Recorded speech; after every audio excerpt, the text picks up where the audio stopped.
So who am I to tell the people in this room about how to build a movement? I'm honored, but also a little confused because I look out at the faces of my elders and the youth leaders and the people who are doing incredible work across the country. And I'm not sure what I have to offer you. But I do have a video of a cockroach, so if you leave with one thing, we'll do that. So who am I? I'm the director of a national grassroots affiliated organization. I helped start the U.S. Federation of Worker Co-ops, and then I helped start the affiliated organization, the nonprofit Democracy at Work Institute, which started out as a sort of the training body for the movement. And then as we were forming, we realized, the movement actually needs something a little bit more powerful than a training body.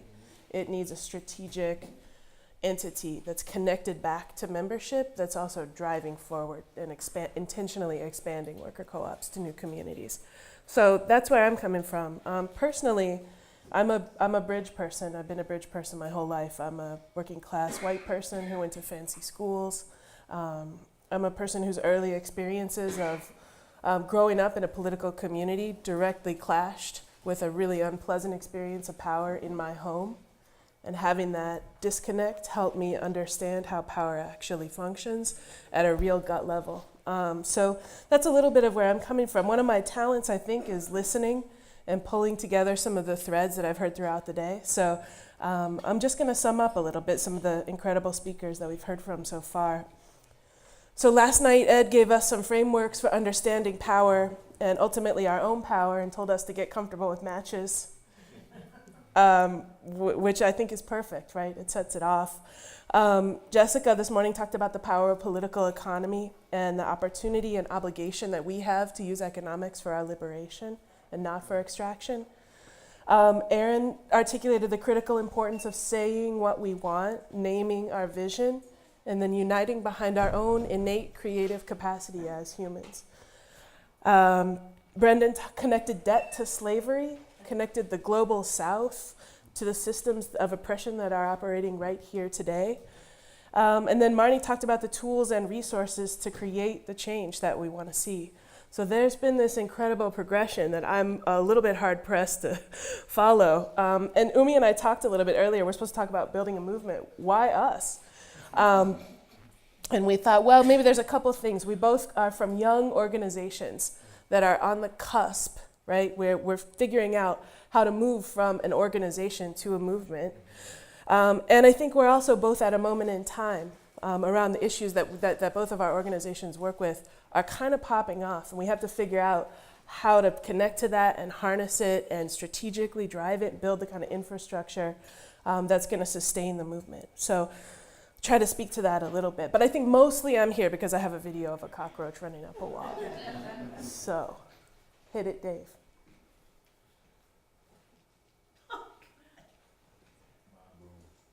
Right. Okay, so the first thing you see is that cockroach up the wall, right? Looks like just goes straight up the wall. But actually what happens, let's show it again, is that it bangs into the wall, bang. And then it adjusts. You see it adjusts painfully. It adjusts its trajectory, its velocity, and it understands, from a deep cockroach intuition, how to get up that wall. So it fails. It fails at first. It doesn't just make it up the wall. It fails and then it succeeds. It fails, it adjusts, and then it succeeds. And this video actually comes from my younger brother who, for a living, puts cockroaches on a treadmill and videotapes them. He will tell you he's like a professor of robotics, but I'm here to tell you that he puts cockroaches on a treadmill and watches them. And what he's learned from this, we talk a lot about our work, which is really different, but actually not that different. What he's learned from this is that the most successful systems in nature are not those that are perfectly engineered. They're the ones that are the most resilient from failure. So the ability to recover from failure is the most important part of resilience. And so, I think we have a lot to learn from cockroaches. So what is a movement and how is it different from an organization? I'm just going to take a brief minute to address that, and then we'll go into what that looks like for us. So a movement is shared interests and common goals, right? It's people uniting together to push for some action around their common goals. But I think more deeply, it's an understanding that my liberation is bound up in your liberation, and that we share that. I talked a little bit earlier about being a bridge person, but I think that, who was I talking with earlier this weekend? I think about the notion of a bridge takes you from one separate community to another. Yeah, okay, yeah. Props to Esteban.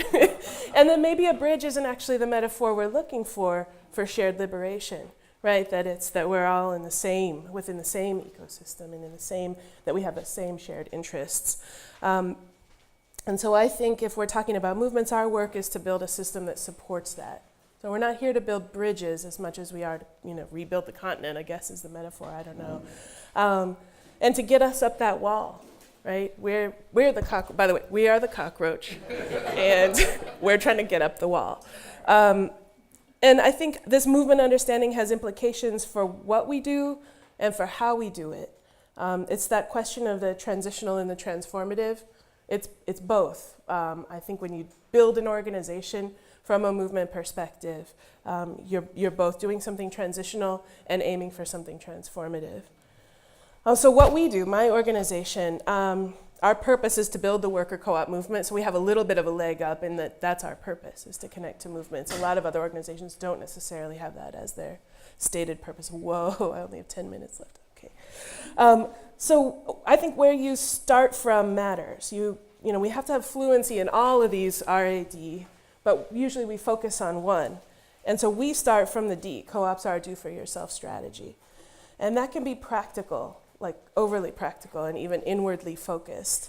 And we talked yesterday about how often the R and the A grow out of the D.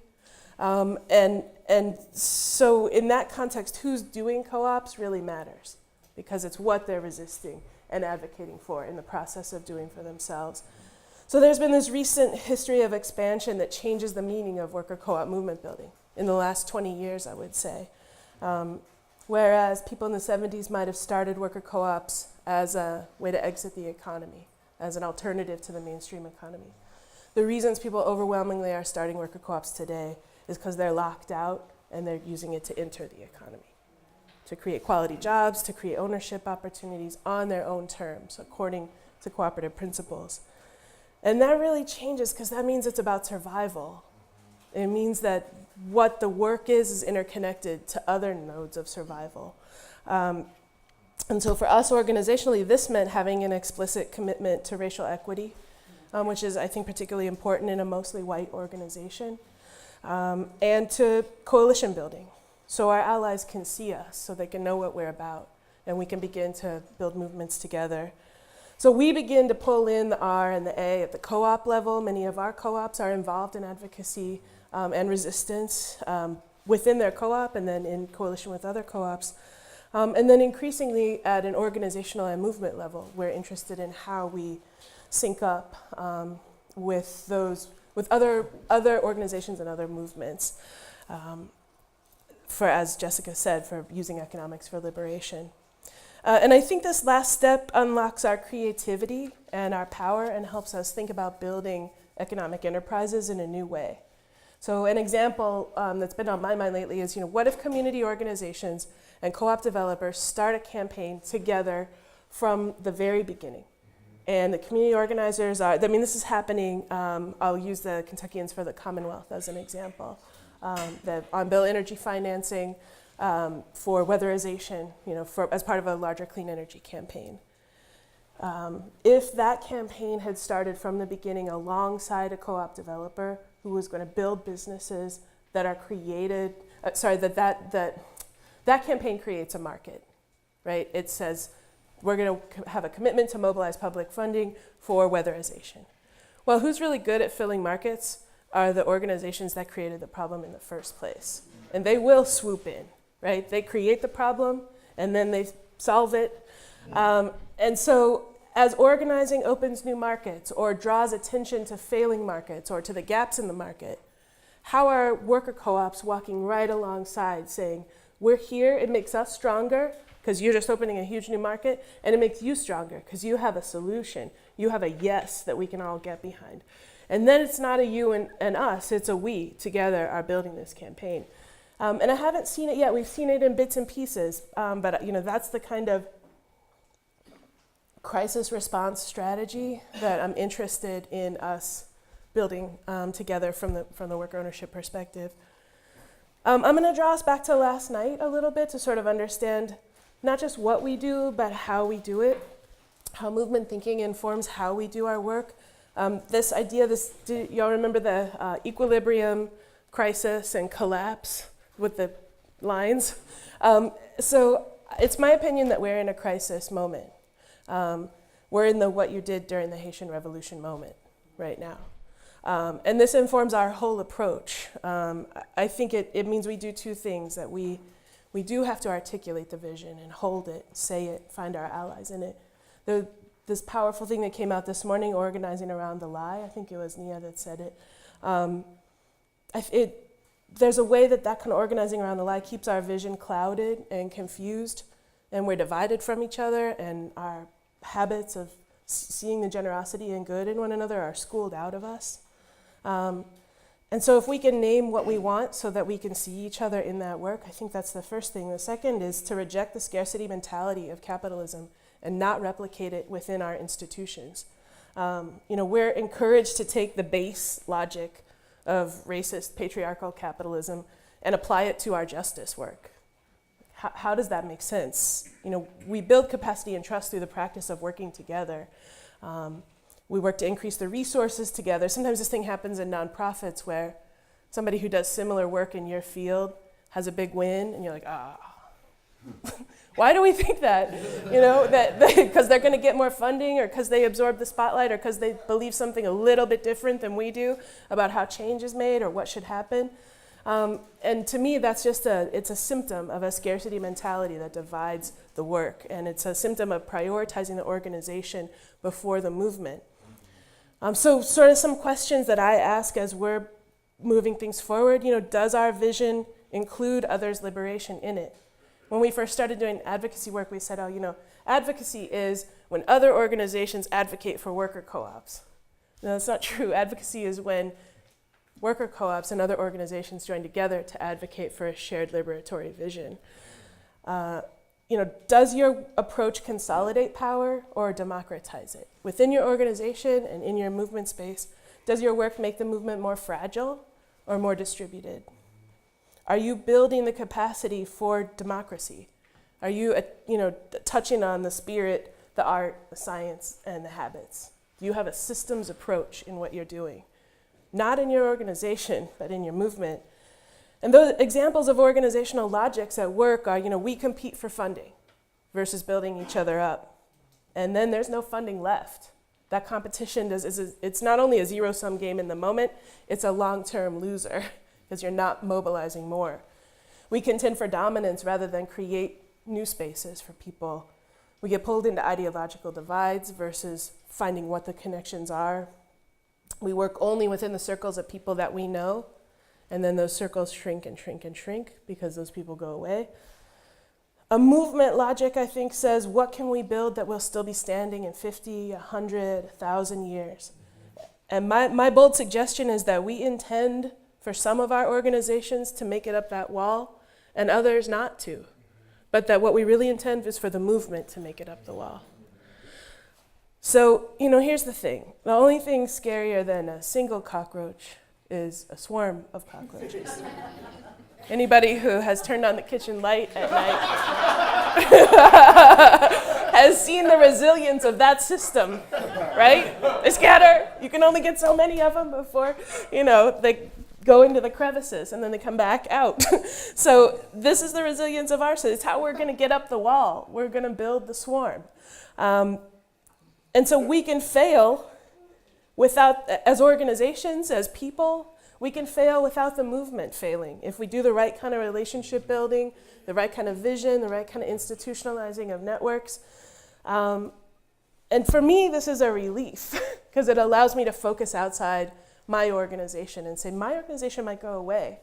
And that's okay if that's what's meant to be at the time. I've been in too many struggling and dying nonprofits who are gasping for life, holding on, when those people's energy could have gone somewhere else. more productively. So back to our cockroach. What is our wall? What are we aiming at? I think Aaron took us pretty far this morning into a vision of what we could be aiming at. I guess I would say some of us are trying to, just get up the wall to the window. Some of us are trying to reach the crumbs on the counter. Some are trying to get to the top of the wall, and some of us are trying to topple the wall over, right? And I think the wall is big enough to hold us all. And in fact, I think it's strong enough that it needs us all in order to take it down.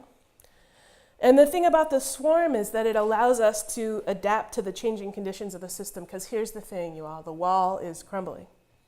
The capitalism is a burning building, and that wall is shifting as we're trying to get up it.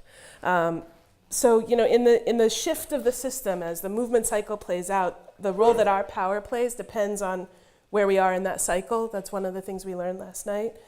So the system is dynamic and shifting. It's shifting its demands and its needs. And really, organizations are vulnerable to that system's change, right? We all know that when a funder changes priorities, just up and changes priorities, as they will do, that we're left defunded. Organizations they're weak nodes. They can be picked off, they can be split, they can be made to compete against each other. And none of us have enough resources or time, right? We know that. So especially if you're looking out for yourselves and your issue first, we're vulnerable to that system's shift. I think movements, on the other hand, are resilient and can recover from failure. They have a distributed intelligence. They have networks. It's really the only thing, I think, that can respond to these shifts. This movement thinking teaches us how to lose, right? Some of us are going to lose. Some of us are going to lose small and adjust our course and make it up the wall. Some of us are not going to make it up the wall. And it also teaches us how to win, because once you're up the wall, you have a whole different set of problems, right? You're on the wall now. Where are you going to go then? And so, building institutions with vision is important, but building institutions that build infrastructure is more important. Infrastructure that outlives the institutions. And I think we need the long game. I love that graph where it keeps disappearing from the thing, but I love it, and I think it's a really critical addition, and I think I'd like to suggest some additions to it. One is that for me, it's not linear, it's iterative. So, every time we go around, we learn a little bit more, and we go up, we level up. The other thing is that I think our movement building needs to go beyond our emotional state. That graphs time and emotion. Movements start with emotion, and we're going to hear about that from Umi. And we need to take that moment and that emotion and add some strategy to it. We need to get to strategy, build infrastructure, capital, business relationships, networks. The right-wing revolution of the past 40 years has in fact been a movement. It's a brutal, inhumane, immoral one, but it is a movement, and it has systematically targeted the institutions of not just the law and criminal justice and the sort of public institution, the economy, politics. It's also targeted family structures and the media and communications. It's systematically dismantling the kind of power that we are trying to build. And so I think we need to move beyond emotion. I think there's a role for emotion, but as I think about movement building, I think it's not just emotion, it's also strategy and deep infrastructure. So, that's all I got. I think we have to have the audacity to run right at the wall, fearlessly, knowing we're going to bang into it, need to adjust our angles, but we run with the intention of making it up, and we run with the intention of making it up as a movement and not as the passionate but vulnerable organizations that we are.